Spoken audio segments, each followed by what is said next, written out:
Hello, so in this talk I'm going to be talking about the many identities of a learning technologist and how to make the most of them.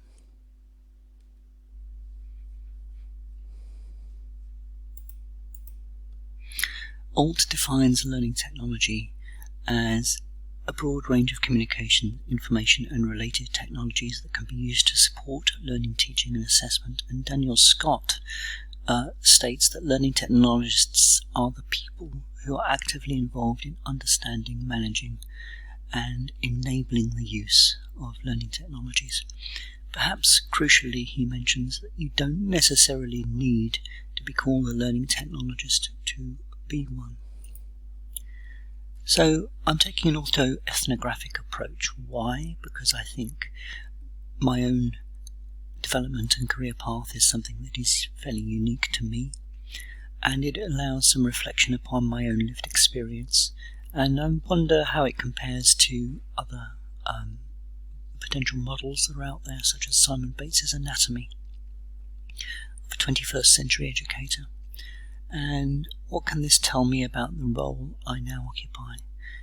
Well, first of all, it articulates my journey to my present position. It elaborates on some of the details within that, teases out skill sets and experience, both latent and hidden, which I think is important. And it also has brought about for me the realization that a role is more than a job title, and that titles can indeed restrict and mislead. So my career path to this point, in 60 seconds or under, started as a lecturer. I combined that with working part-time as a learning technologist for a year before my first full-time learning technology role for 3 years at the University of Surrey. I then moved to an academic developer role for a year, which was again using technology, but really the emphasis of which was upon developing materials for a program to enable students to support their studies. And then back into a more straightforward learning technology role for 3 years at the University of Arts as a systems manager, before becoming a higher education advisor for JISC for a number of years that enabled me to work with a number of different universities in terms of their technology strategies. After which I moved back to St George's University as a learning technologies manager again, a head of learning technology at Bloomsbury Institute. Again, I moved back to the private AG sector for a year before becoming maternity cover head of learning technology at Queen Mary during the COVID pandemic, rather wisely, or maybe not. And then from there, in my present role as a learning technologist, the learning technologist at the Guildhall School of Music and Drama.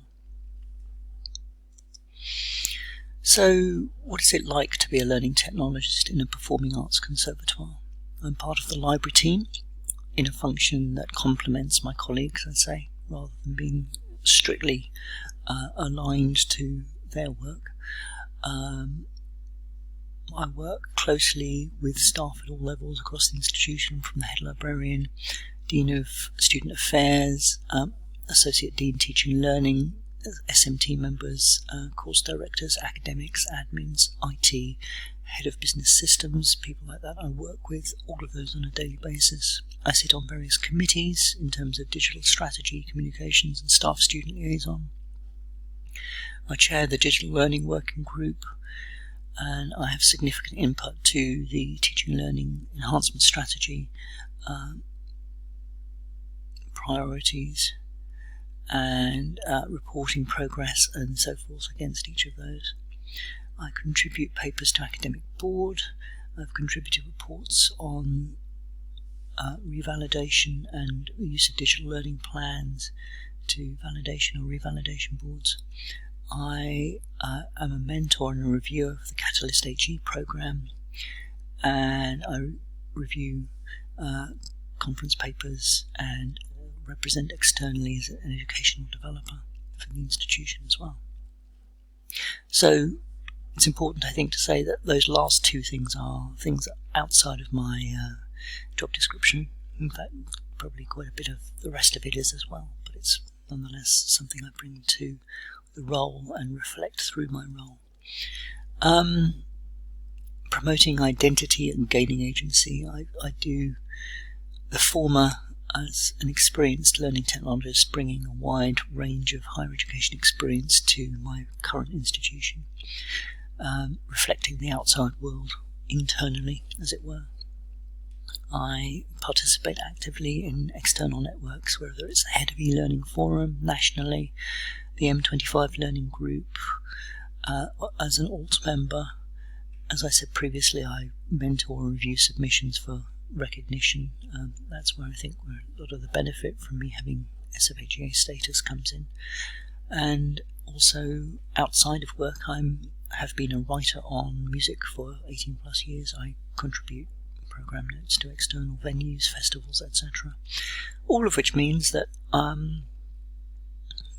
my outside interest enables me to sit down and talk with a very wide range of my academic colleagues and understand where they're coming from, speak their language, and have those conversations without them having to feel inhibited in any way. It's a natural thing. Getting things done, I very much work alongside academic teams to understand their concerns and support their agendas with a strategically informed view, and I think that's really important. Working collaboratively across the school and the sector, so establishing working relationships with peers elsewhere, currently exploring a possible joint project with one of the other conservatoires. So yeah, that kind of thing. If I was to look at one course where I think I've been particularly instrumental in playing a role over the past year and a bit, is on the PGCert Performance Teaching. It's our only online program at the school. I provide hands-on support, almost daily contact with members of the teaching team. I have quickly established my prior experience delivering and supporting for similar programs and brought that to my current role. It has established an open and discursive relationship, I think, one that is both responsive to needs and also proactive in suggesting innovations and potential things that they might want to try. I very much have a student-first approach, so that means being creative, drawing the materials and resources, and developing things as they see they need it.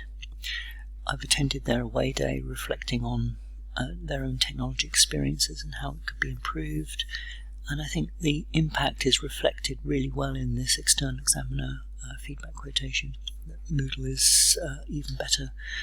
She loves the overall navigability and the structure, the easy connections between micro and macro levels of the program.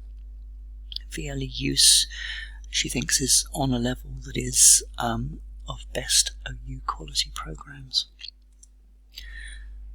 So I appreciate that's been a bit of a whistle-stop tour.